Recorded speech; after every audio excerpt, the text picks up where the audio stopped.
Buttermilk Mountain and Snowmass. It is a beautiful spot here as Aspen, Colorado hosts the first quarterfinals for the men on day number 2 of the Snow League. Todd Harris, T-Bird, with you now for the men's competition as we make the move, and this is going to be fantastic, T-Bird. The conditions could not be much better. You just called the women's competitions as well, but let's take a look at the brackets before we get into the actual action. There are some matchups here that are just going to be sporty. All Japanese affair first out of the gate with Yamada and Hirano. Then you've got Blackwell, Barbieri, Shigeno, Totsuka, Lee, and Hirano as we check in with Diesel down in the corral. Ladies and gentlemen, it is time to see how high this crowd is. So we're down here at the final practice for men's halfpipe, and the tricks are getting big. They're going massive, and Ruka Hirano just laid down the first triple cork of practice. So look for that in the competition. Things are going to be massive here in the final. I think Chris brings up a great point, T-Bird. The fact that Ruka is practicing a triple, and that is kind of Ayumu Hirano's signature move, but Ruka's feeling, you know what, I'm going to probably need this eventually. Let's get one under my belt and practice. Yeah, and we're going to see him dropping in as the 3 seed against the man on the left there, Ryusei Yamada. He is the 6th seed, as you see there. Career accomplishments and appearances in elite world-class halfpipe snowboard events. So Yamada, the 18-year-old, 2023 Japanese national champion in the half pipe. As he takes a look at this, he's lower seed. He's going to see a 6 and a 3, and that's about right. That's where I would see them if we were just coming to this without the qualifying that we had yesterday. Absolutely, dropping into his rider's right wall. Coming into the double cork, backside double, and not quite enough juice on it now. What I'm thinking is his competitor, Ruka Hirano, who's dropping next, just pulled out a triple cork in practice. You think he's going to pocket that one or pull it out? I would say strategically, he doesn't need it. I mean, this is a head-to-head on this one alone. It's not an overall knockout punch, so he can come out, he can throw down a 50, and he's going to still get the win on the first matchup. Absolutely. So we will check out the replay and see what went wrong there for Ryusei Yamada coming out of Japan. And does it look like he overcooked it? It looks like he overcooked it just a little bit. Looks like he popped at the perfect time there. Look at that tweak on that Japan grab. Spots is landing. Yeah, he just landed a little far down that wall. That is a ton of compression right there. And another thing to mention, Ryusei Yamada came through the last chance qualifier yesterday. We were calling that. They were cooked. They were smoked at the end of the day. So he continues on down through the pipe because you never know what's going to happen with Ruka Hirano. So yeah, he's going to get a low score there probably, but he adds a little bit of pressure now. Ruka Hirano steps up to the plate, staying very loose. Yeah, Team Japan, they have got a presence here in Aspen. Yeah, and Ruka Hirano dropping in right now. Will we see the triple cork from Ruka Hirano? He just did it in practice. Will he pull it out here? Nope, he'll stick with a cap, double cork 1080. Front side, 1260. Front side, 12 into the backside, 900. So Todd, I think you're right. I mean, believe it or not, this is a mellow run for Ruka Hirano. Many people picked this kid to win it all. And just keeping that amplitude, I mean, that's what Ruka Hirano does so well. No matter the conditions, he always goes big. And I personally believe that amplitude reigns supreme in halfpipe events. So a pretty chill run for Ruka Hirano for every average American or human being on this planet. This is an amazing run. But he backed off. You could tell right off that first hit.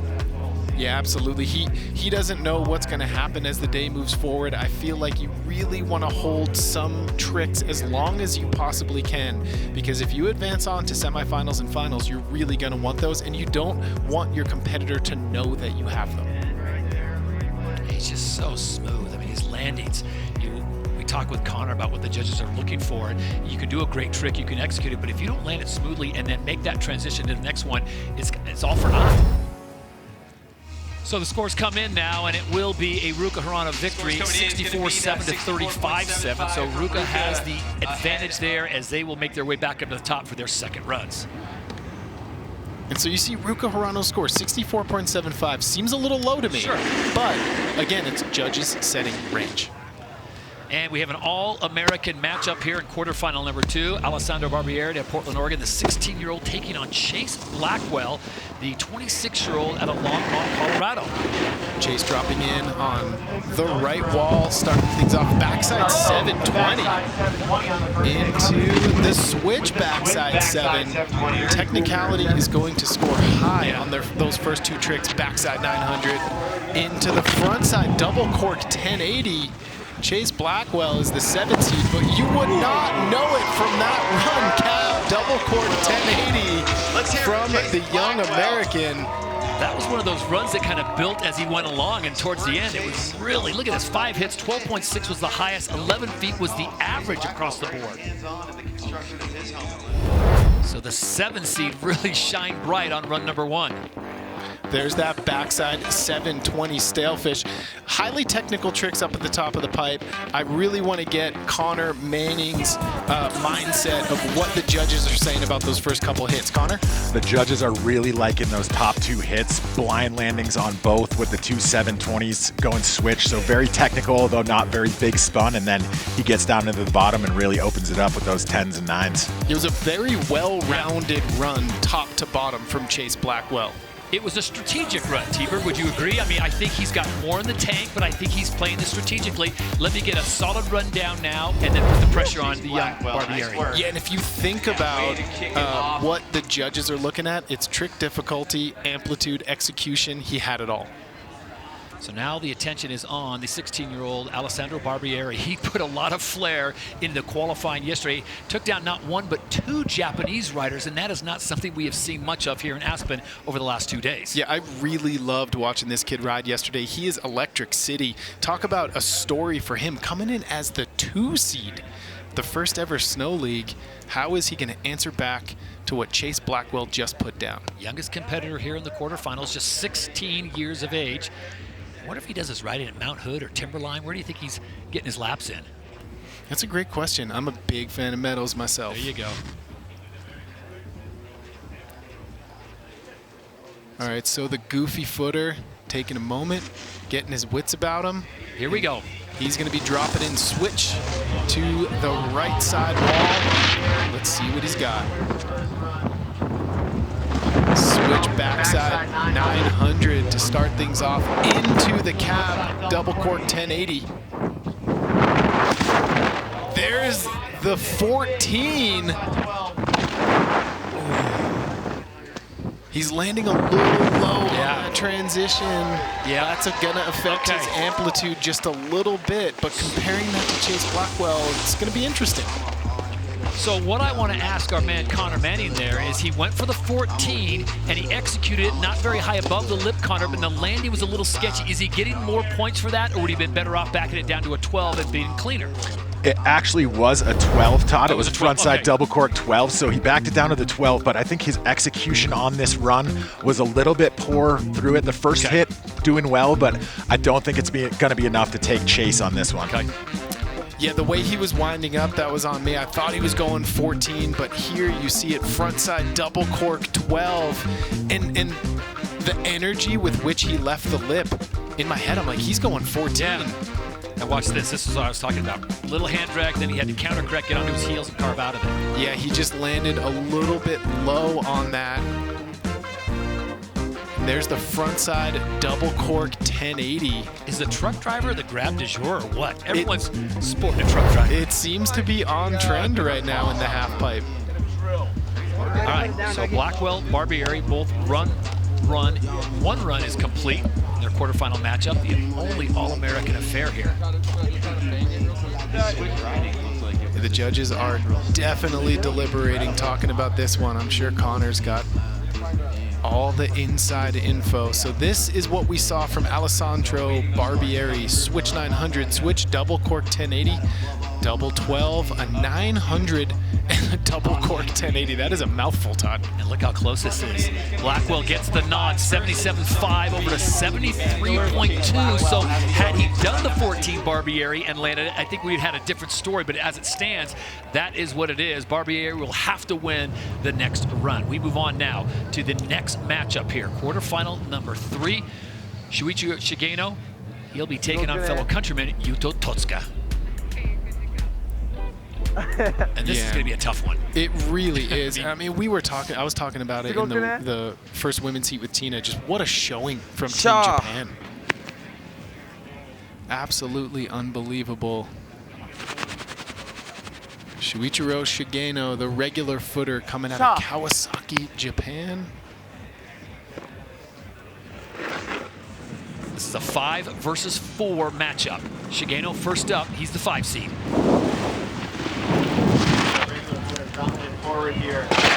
Front side double cork. 1440 into the cab double cork 1080.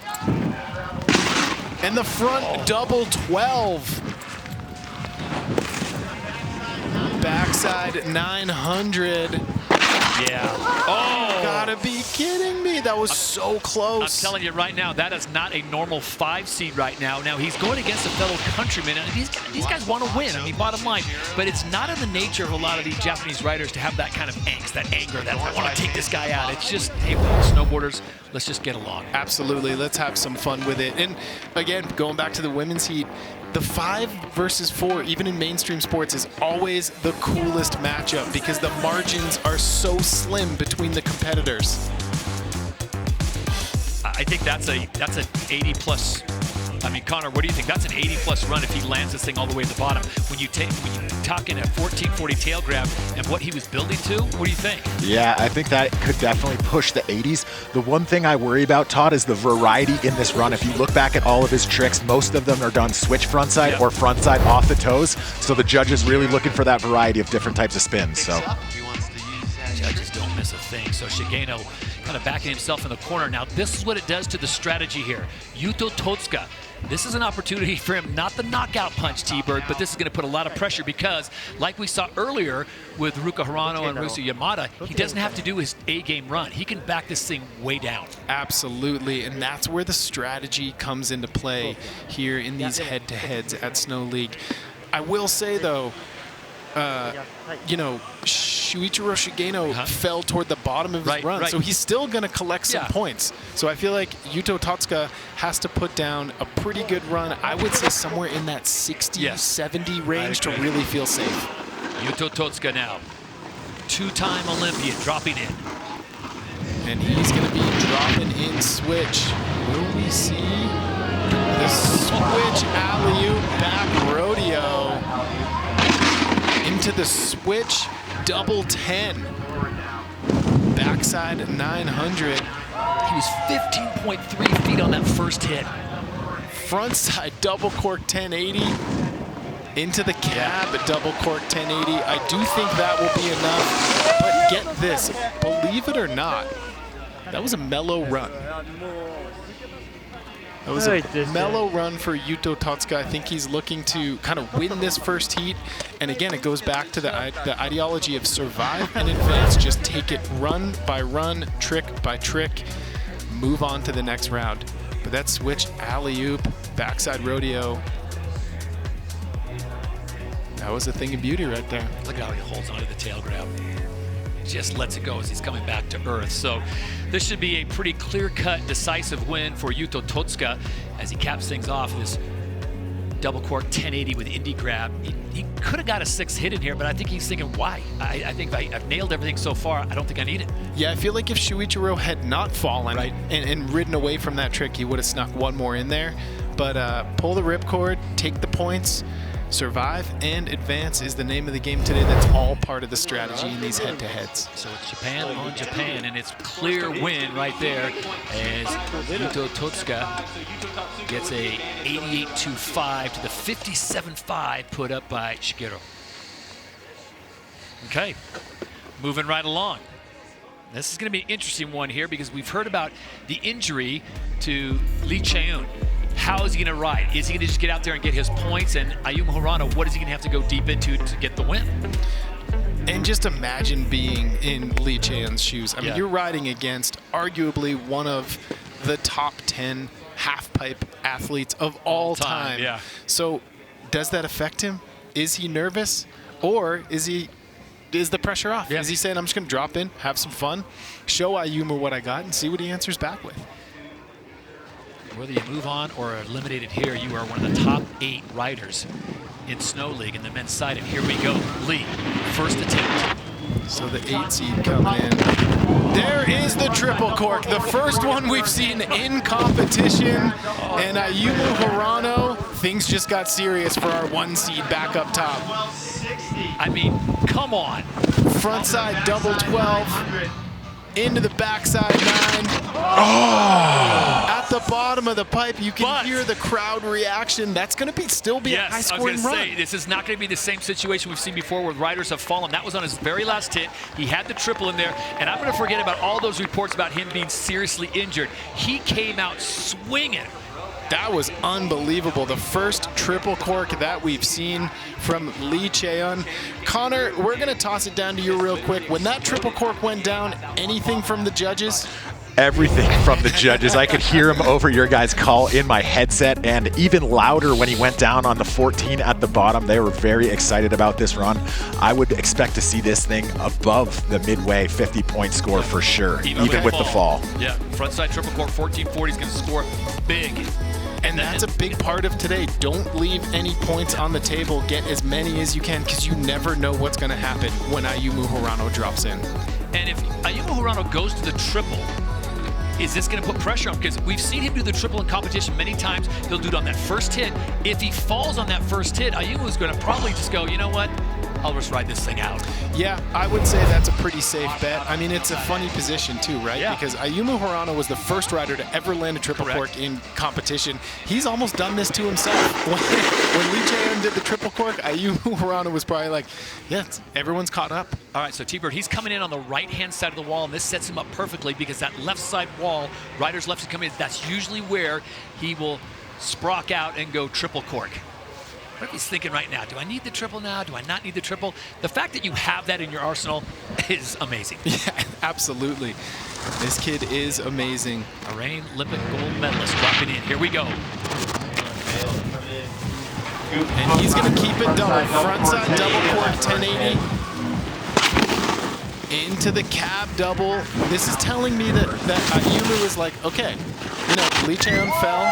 I think his score is going to be in the 50s, maybe the 60s. I'm going to put down something safe, try to beat him this heat, and move on to the next run. And I know we keep going back to the well of knowledge known as Connor Manning, but Connor, he did not do the triple there, but his height across the board it's Shaun White level. He's 14-15 across the board. Had a little sketch there to the penultimate trick, but he was rock solid. What do you think? Yeah, I think his difficulty of trick is incredible through that run, even without the triple, with a 1440, 2 9s, and a 12. Execution great on the top and a little bobble on that lower one, but I think this should be enough to get him above Chown Lee. Think about that, a 1440, 2 9s, and a 12. And that's Ayumu Hirano's mellow run. The word is progression. Look at this. There's that front side double cork 12. Had a little trouble with the grab there. Efficient for it. Okay. Did we mention he also competed in the Olympics in the Summer Games in skateboarding, and he is world class on a skateboard as well. Competed for Japan. Lee Cheon's hoping that the triple knows how to gave utilize him enough. This is close. I mean, this is a 1-8, and this is going to be maybe the closest score we're going to have here in this first run of quarterfinals. Yeah, judges definitely taking their time. Ayumu's going to take it. It's going to be an 80 even over the So an 80 even to a 16.50, and the first run is complete here at Snow League. A lot of drama still to play out as we get ready. Knockout phase. It's March Madness in the Rocky Mountains.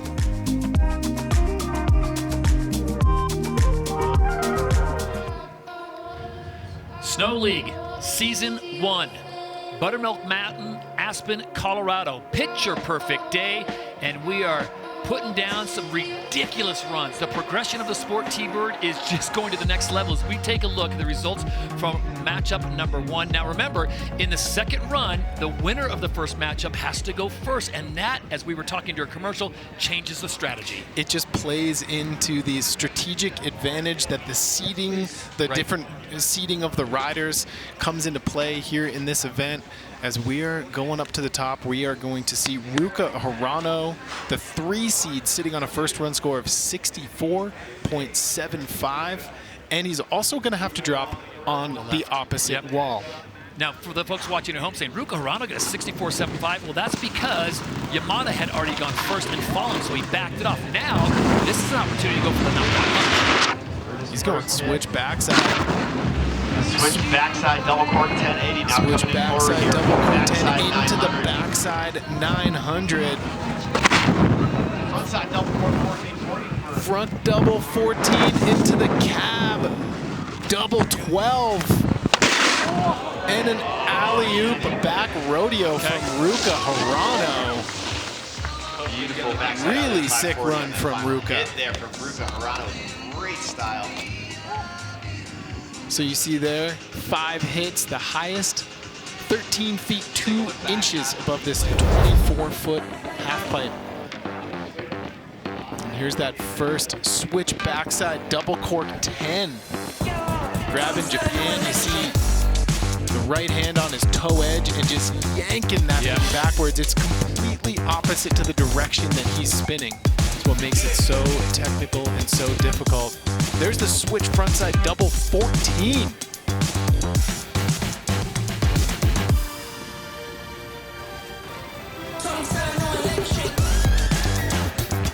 So Ruka Hirano lays down his second run. He gets 2 top-to-bottom full poles, really put the pressure on fellow countrymen. And I want to go down to Naoko. Naoko, am I right in saying that the culture in Japan is not lending itself to kind of angst, to anger, confrontation, and so you don't see the rivalry maybe as much between the Japanese riders? Yeah, you know, they told me that it is really hard to go up against your teammate. I mean, they're chatting a lot with each other, so you can kind of tell that they are being supportive of each other while trying to go against each other. And also remember, Ayumi Hirano and Chaeyoon Lee, they're good buddies. They sometimes train in Japan together. Chaeyoon told me his Japanese is, well, almost as good, if not better, than his English. Yamada, switch McTwist. He's got to win this matchup. Ryusa Yamada is sending it into a regular McTwist right there. Are you kidding me? Ryusa Yamada answers back. One thing I'm thinking, a little less amplitude than Ruka Hirano, but I think a little bit more technical. We'll see it on the replay here with these tricks, but that was a really good run. Answer back. I'm going to go deep baseball on this. He went Danny Davis on that one. I felt like he went very Danny Davis on this one. All right, so check out this switch McTwist. 12 feet 11 inches out of the pipe. Look how he holds all these. He just locks it in. Yeah, lands high on that wall, keeps his speed. And there's the front side double cork 1440. He does a 1440 at the bottom. At the bottom of a run. Yeah. So coming in as the 6th seed, he came through the last chance qualifiers up against Ruka Hirano, who won run 1. Look at this. Look at this. Whoa! Close. Ruka Hirano lands the knockout punch. A 91.25 to Yamada's 85.25. That 85.25, second highest score we've seen so far. Let's set it down to Noko. All right, going to ask him about going up against his teammate and how difficult that was. やっぱ1対1のフォーマットで、山田君とこう一緒にやらなくちゃいけなかったのはどうでしたか？そうです。やっぱ1本目流星こけちゃって、でその自分が後からだったんで、その決めれるルーティンっていうのを選んだんですけど、やっぱ2本目先行になって、その攻めてこけたら後から来た方が有利やし、攻めなかったら後から決められたら越されるしっていうので。その攻めるか攻めないかっていうところがすごい難しかったです。でも楽しかったです。Thank you very much. どうもありがとうございます。頑張ってください。So he basically said that it was very difficult, but after the first run, you kind of get over that feeling, and you have to decide, okay, are you going to show up? Are you not going to show up? And once you decide to show up, it does get a little bit easier. Okay, so the athletes getting used to this new format here at Snow League, as evidenced by Ruka Hirano. So we have our first semi-finalist in Snow League, and his name is Ruka Hirano. Now we move on to quarterfinal number 2. This pairing is Chase Blackwell against fellow American Alessandro Barbieri. So we have America on America right now, as we just saw Japan on Japan, with Hirano getting the advancement. Now, remember, Chase Blackwell got the better of the first run, so we'll see how he plays this one coming in on rider's left. Yeah, the first runs were extremely close. Starting things off with a switch double back 10. Let's hope Chase Blackwell is okay there. Looks like he came up just a little bit short. So Chase Blackwell takes a far fall hard on that first hit. He was coming in on the rider's left-hand side, and he hit that wall and came down. And so the medical staff here at Buttermilk Mountain in Aspen will get to him and evaluate him. The 7 seed is down in the pipe after having a great first run. We'll see how it plays out. We'll step aside. We'll be back to Aspen right after this. And this is a great sight. 26-year-old Chase Blackwell from Longmont, Colorado, able to come down to the bottom of the pipe under his own power. Won't speculate on the injury, but he did take a hard fall on the very first hit. So here's the situation. Ruka Hirano, he won his first quarterfinal matchup against Yamada. He is into the semifinals. We are looking at matchup number 2. That's Blackwell and Barbieri. That is the 7-2 matchup as far as seeding. And we just saw Chase Blackwell go down and take a hard fall. So, T-Bird, you think about it, Alessandro Barbieri, play it safe, lock one in because he's already down 1-0. Yeah, we have not seen a third tiebreaker run yet today. Alessandro Barbieri can take this one pretty easy because I do think, unfortunately, Chase Blackwell's score is not going to be too high with that fall, and we might see a third run next round. So now the 16-year-old from Portland, Oregon has an opportunity to really take control of this, or at least draw even with Blackwell, but he can't play it too safe, especially on that first hit. I mean, I got to think he's got to get the first 2 hits in the books, and then if he has a fall, it's okay because he'll have more. Connor, would you agree with that he needs more than at least 2 hits in this one, even if he does have a fall? Yeah, listening to the judges, they still want to see something here because he's going to have to put something down. So still not out of the woods just yet, as Alessandro Barbieri will drop in now on rider's left as he comes in. Alessandro Barbieri dropping in. He's going to go backside 900 into the front side double cork 1080. And the cab double cork 1080. But you see the height meters come down quite a bit from his first run. Absolutely. Front side 900, backside air, grab and tail, and that's going to do it for him. He'll take this run. You normally would not see a straight air in a run that would be a scoring one as he checks on his fellow countryman, and that was a tough fall for Blackwell. Blackwell right there. As we said yesterday, to quote the great Travis Rice, you're going to take a beating in this sport. Yeah, absolutely. It's going to happen eventually. And every once in a while, as unfortunate as it is, you get that stark reminder that this is high stakes. What they're doing is absolutely incredible and at times can be incredibly dangerous.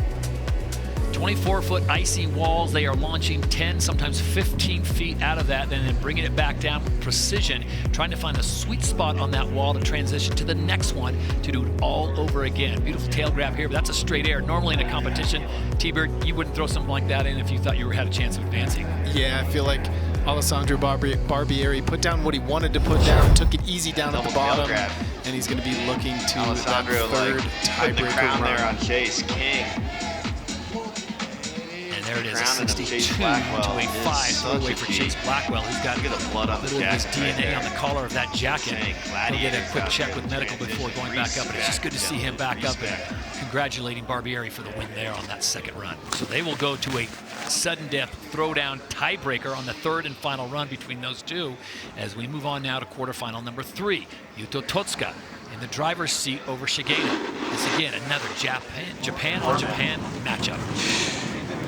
Yuto Totsuka dropping in. He will be coming in switch with that little revert. First run score, T-Bird, at 88.25. 11 feet 10 inches out of that pipe, followed up by a 13-foot air. Front side 12 into the backside 900. Oh, Yuto Totsuka. He knows he got one there. Sitting on a first run score of 88.5. 88.2. Will that be more? Not to bring up a negative aspect, but Yuto Totsuka, two-time Olympian, I remember the biggest moment of his life was in the Pyeongchang Games, and he was taken out of the venue on a stretcher because he had such a heavy fall, 15 feet out of the pipe on the 24-foot walls, and took a big hit. But here he is now, fully healed and doing stuff like this. Switch frontside double cork 14. Taking off switch, landing regular. 13 feet 11 inches out of that 24-foot half pipe. And then check this out, frontside double cork 1440. It is just absolutely incredible how quick they can spin while keeping their composure, landing and hitting the next wall. The air awareness is just absolutely on point. Remember, he is the 2021 world champion in the men's halfpipe, so this is not a big shocker. Yuto Totsuka always comes correct, and he always seems to be top 5 whatever competition he enters. So now he really puts the pressure on fellow countrymen. This is Shuichiro Shigeno. He's got to get this one or he is going to be eliminated. Remember, his first run score was a 50.75. He lost that first matchup to Totsuka's 88.25. And Totsuka has, I almost think, maybe raised the bar on that second one. Yeah, and this is one of those situations where Shuichiro Shigeno has been put in a situation where you just have to go all in. There's no other option because Yuto Totsuka just laced one. Start things off with a backside 900. Frontside double cork 1080. Oh, he's going for the cab double 14, not able to get it around. And I think Yuto Totsuka is going to advance on to the next round because his first run score of 88.2 might be his lower of 2 scores after that second run.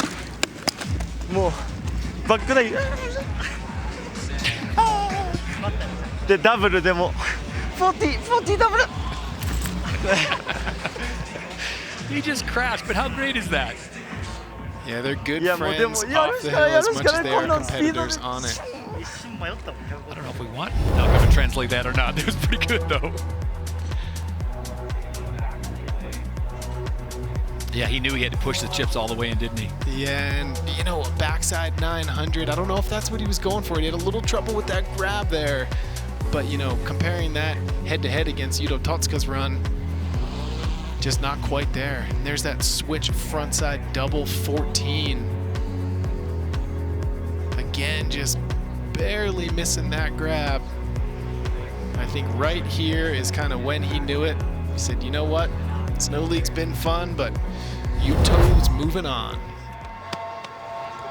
There you that, 91 to 25. So it's a 90.7 for Totsuka and a 26.2 for Shigeno. So it is Yuto Totsuka that is moving on to the semifinals here at Snow League as he has eliminated his fellow countryman Shuichiro Shigeno, and we send it down to Naoko.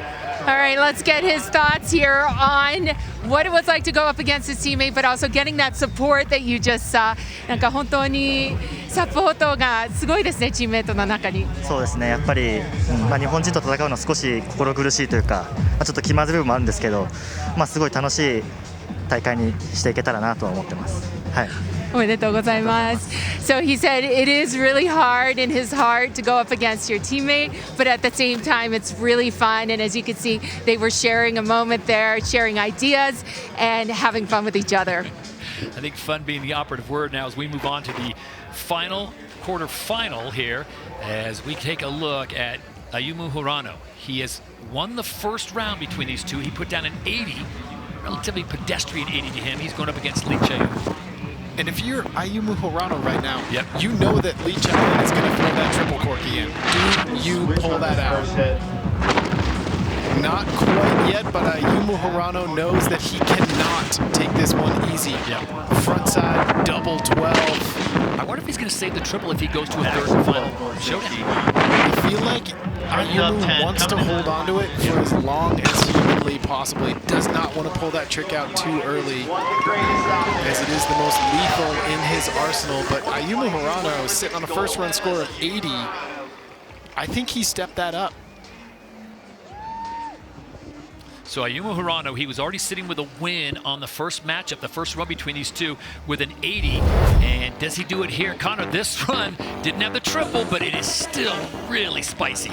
It did not have the triple, Todd, but it did have 14, 12, 12, 10 alley-oop rodeo, and the first 4 tricks were absolutely executed perfectly. So I think this could be a little bit above that 80 he had earlier. Yeah, I agree. That was, man, if that's a backup run, T-Bird, I mean, come on. Seriously. I mean, and looking at Ruko Hirano right now, sitting on a 91.2 in the first heat as the 3 seed. Is this going to be up in the 90s? Will Ayumu take it to the next level this early in the head-to-head matchups? Let's use a movie reference here. This is like Fast and Furious. Ayumu Hirano has yet to hit his nitrous button. That's true. He's got that nitrous button still in check, ready to use it. Does he need it? We'll find out, because I think he just raised the stakes for Lee Chaeun. We're just glad he's out riding. There was talk and rumors throughout Aspen last night, all the way down to Carbondale, that he was done. He wasn't going to be able to go. Ayumu was going to get a pass into the semis. Not so fast. Yeah, Lee Chaeun was battling not just jet lag, but a little bit of injuries as well. But he is a true competitor, toughing it out as he drops into his backside wall for his second run in Heat 4. Now he's coming in switch. His first hit. There's the cap, double 14. Into the front, double 12. Backside 900, close to 12 feet out on that second hit. Front double 14. Oh, and that is not what you want to see. That's what happened to him on his last run as well. Well, if that's riding injured, sign me up for medical, because that is so strong. Oh, Lee Chaeun, what a heartbreaker. He had one going. And the same thing on back-to-back runs. It was that final hit that got him. Sometimes you just run out of transition to land on, and you land a little low. And when you're doing tricks that big, you got to land high on that wall. And as Naoko pointed out, good friends, Lee Chaeun and Ayumu Hirano, training together. Able to converse in Japanese or Korean, it doesn't matter.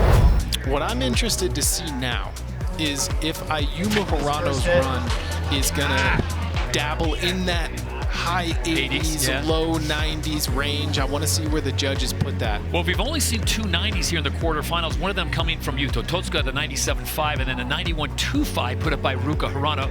No relation to Ayumu Hirano, by the way. I'm so impressed with Lee Chaeun that he came out, because we saw him yesterday, T-Bird, at the end of the day, he was being helped out of the pipe. He was, yeah. And look at that frontside double cork 1440. And then things just went a little sideways for him on his last hit. Where did this go wrong? So switch front, he opened up just a little bit too early, and quite frankly, he just ran out of pipe. He ran out of transition to land on. You can see the agony, the heartbreak right there, but he put it all on the line against one of the best half-pipe riders of all time, Ayumu it's Hirano. official So it's now, gonna the be 81.75. That's a lot closer than we thought, 81.7 to 47.5. So Ayumu Hirano gets it done. A little lower on the score, baby, for an 81.7 for Ayumu Hirano, 47.5 for Lee. So it is Ayumu Hirano that will be advancing on. Let's set it down to Naoko. Yeah, here with Ayumu Hirano, who completes the quarterfinal round, moves on to the semis. I'm going to ask him also about the one-on-one format here. 1対1のフォーマットの戦略ってどう違いますか？いやすごいやっぱ駆け引きしてる感じが強くて、でまあ結構仲いい友達とこうそれの一騎打ちだったから、なんか変なやりづらさとかもなんか途中感じながら、いやでもはいまず決めれてよかったですね。そうですね、頑張ってください。どうもありがとうございます。He did say the format being unusual and also at times a little bit uncomfortable because you got to go up against your friend, but he really talked about playing the odds and how to think of one run versus the other, attack versus not attack, defend, that kind of thing. So, but either way, he's pretty pretty pleased that he's moving on to the next round. He is indeed. Thank you very much. So now we can fill out the brackets for the semifinals because we have some breaking news. Medical has taken Chase Blackwell out of the competition for his own good, so the 7th seed will not get that matchup with Alessandro Barbieri for the 3rd and final run to see who's moving on. Because of medical concerns, they are not going to let him go, and I think, T-Bird, that's probably the smart call. It's the smart call. It's the unfortunate call. I mean, both riders have ridden so well leading up to this. But I mean, you see those matchups right there. Ruka Hirano versus Alessandro Barbieri. Yuto Totsuka against Ayumu Hirano. No big surprise. There will be a Japanese rider in the final no matter what. But who will walk away with the big prize of 50 grand? And Ayumu Hirano still holding on to that triple cork. Back to Aspen after this. It's only 8 remain, 4 women and 4 men. Jack Collinsworth, Tina Dixon, Todd Harris, and T-Bird. So we have now seen the quarterfinals. T-Bird, I will start with you. Who made the most noise, in your opinion? In my opinion, the most noise was Ruka Hirano. Like, coming in as a 3 seed and posting the highest score on his first run was absolutely incredible. Yeah, I mean, it's not surprising, though, to see that from Ruka Hirano. I mean, when we heard that he was already practicing the triple, like, he means business here, you know? And I think what we learned from the interviews is, yes, for a lot of these athletes, it's hard to go up against their teammate or their countrymen, but they want to win. And so you sort of have to adapt to that, get over that, and focus on, you know, what you can do and what you want to do. The biggest non-surprise, there will be a Japanese athlete in the final. That's not a shocker. Not going on. That's like chalk. But my big takeaway is Alessandro Barbieri. Somehow this 16-year-old kid continues to find a way to move on. Now, all we can say is we hope Chase Blackwell is going to be okay because he took a hard fall. You saw the blood on the collar. But I think medical made the wise call. Don't let him go up there and do that again. All right, let's get into our picks. Let's see if anybody had their pick eliminated just yet. Here we go. We've now hit the final 4. Let's start with T-Bird. Who you going with and why?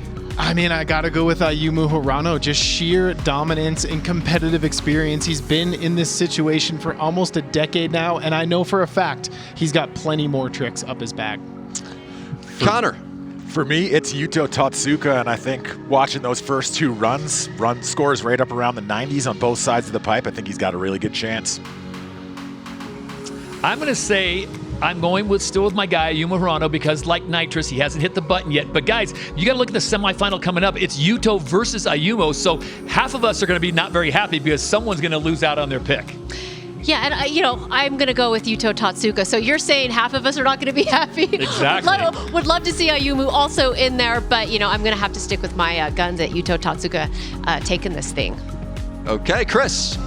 Yeah, I gotta go Ayumu Hirano. He invented the triple cork, first one to do it. But dark horse, Ruka Hirano did a triple cork in practice already, so he's got that in his back pocket. You know what? I like Ruka too, but I'm not going to veer from Ayumu. He's vibing so cool. He's like, this is another day at the office. That's what he's vibing, so I'm going with Ayumu too. I love it. So Diesel, he mentioned that triple cork. How does the triple cork impact the remainder of this competition and ultimately the champion? It literally draws a dividing line between some men and other men, basically. You have the triple cork or you don't. There's very few riders doing it. Ayumu invented it. He's been doing it the longest. That's why I'm still holding out faith. Yeah, and he not only does it, but he does it huge on that first trick. And if he can land that and continue on with the rest of his run, you know, I'm still going to stick with Yuto, but Ayumu is really, definitely, that triple cork is so great. I will say this, if Commissioner Collinsworth gave me a mulligan, I might switch to Ruka. The way he's riding and the fact that he threw the triple in practice makes me think he's gonna launch it. And Ayumu is kind of tentative with it. It's one of those things, he can do it, but I almost feel like he doesn't like to do it unless he absolutely positively has to. And Ruka, I don't know, I mean, Naoko said vibing. I just think Ruka is vibing right now. Well, the commissioner gives no mulligans. Let me be the first to tell you that. I knew it. Ayumu, who can really make him sweat? If you had to give me one on the men's side that if they laid down the perfect run would make him sweat, who would it be? I'm going to go, you're going to see it. I think it's Yuto Totsuka. I think Yuto has the amplitude, the technicality, and the execution to really take it to Ayumu Hirano.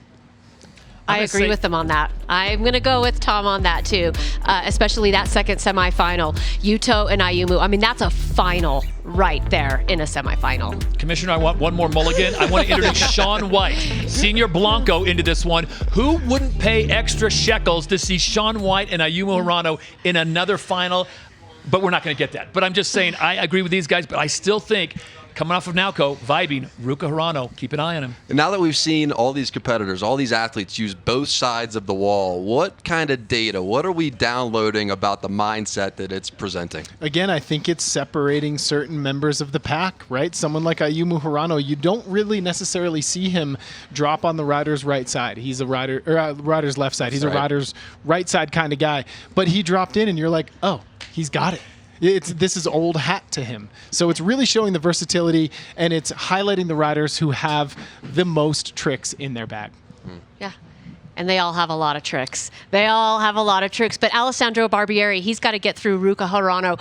I mean, it could happen. You just don't count anything out with this format. The scores don't carry over, but Ruka Hirano does have the highest score, 91.25. Just saying. It is a high-flying finals day, is it not?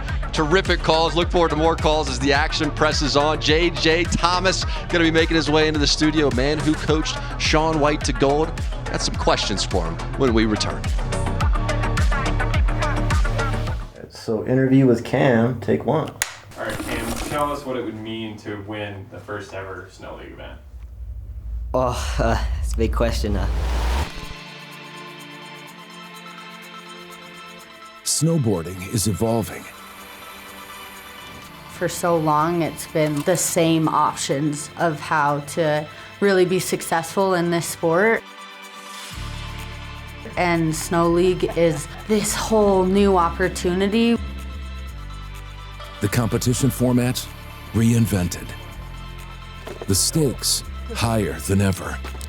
I've been thinking about this event all year. For years, contests followed the same structure. A single final. Standardized runs. But the Snow League is changing the game.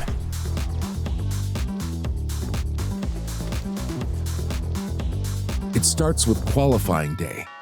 36 athletes, grouped in seeded heats. 2 runs, best score counts. Win your heat, you're in. Fall just short, there's one last shot. The last chance qualifier, where the fiercest competitors refuse to be eliminated.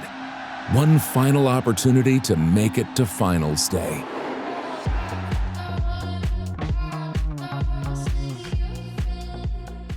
Finals day is a head-to-head showdown, bracket style.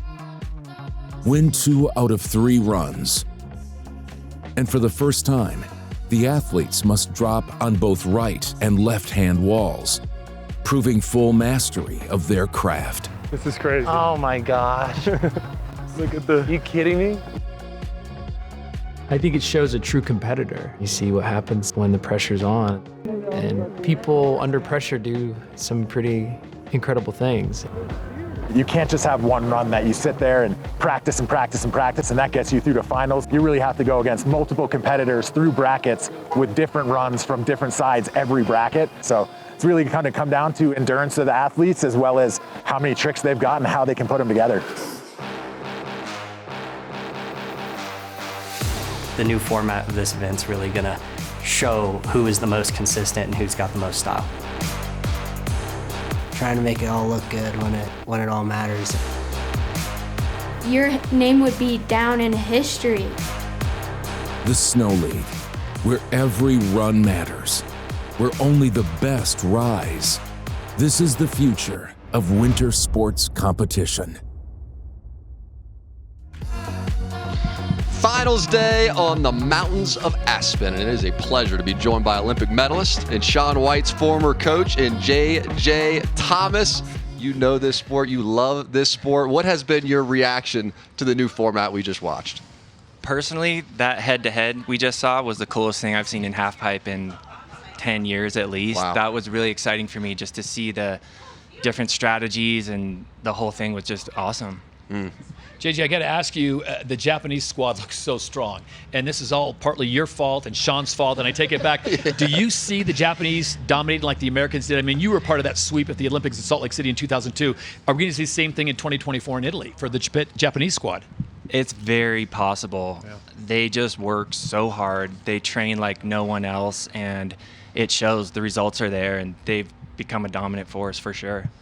But we talked earlier about Alessandro Barbieri, because to me, it's just recently, within like the last month, that I've really started hearing his name more and more on a consistent basis. So give us his story. He's been around. It's fun hearing your take on it. You're like, where did he come from? But for us, we've been watching him since he was this big.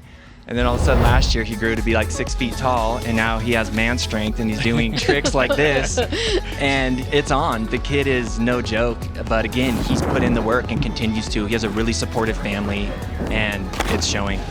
I loved hearing Shaun White in that feature talk about pressure and what pressure does to athletes and to competitors. You coached Shaun White to gold. So what is the best way to coach an athlete under pressure? That's a loaded question, and I'll be honest, it really depends on the athlete. Each person's so different. They all react different, so you really just have to know them personally and what triggers them and what motivates them. So with Shaun, you had your tactics with him. And what really were those? With Shaun, the work was done before. By the time we got there, it was just keeping the energy right, making sure we show up, and just run moment by moment, run by run, kind of keeping him present. Don't get too far ahead, don't get too far behind. Any technical talk went on the chairlift, and we just had our little rhythm. But go ahead. Well, I just want to add to that, because I have these vivid memories of back at the 2018 Olympic Games before Shaun won his gold medal. I mean, there was a lot of pressure on him, and you could feel it. And I remember looking over at the side of the half pipe. Shaun was taking runs. Shaun was actually snowboarding just down this little section of the mountain. Yeah, we would minimize time at the top to stand still and get in your head. So we would just ride and cruise, and we, like, again, any tech talk would go on the chair.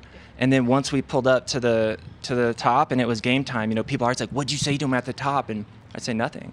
So by then it's all vibes. I'm just trying to be calm and exude confidence that wears off on him. We've done the work, and then it's over. I want to stay with 2018 because I had the good fortune of calling that final run of Shaun's with Todd Richards. And at the top of the pipe, when he dropped in, he took a good minute and a half and did the deep breathing thing and pulled the mask down and did breathing. And our producer, Billy Matthews, was saying, don't talk. And it was one of the most intense moments. At that point, did you know Shaun's got this? No. Thank you for the honesty. I'm getting emotional and goosebumps just thinking about it, because it was obviously the heaviest moment in my life, and probably one of his too. But I knew we had a good shot when he was taking his time up there. I was like, all right, he's enjoying this, and he's getting locked in.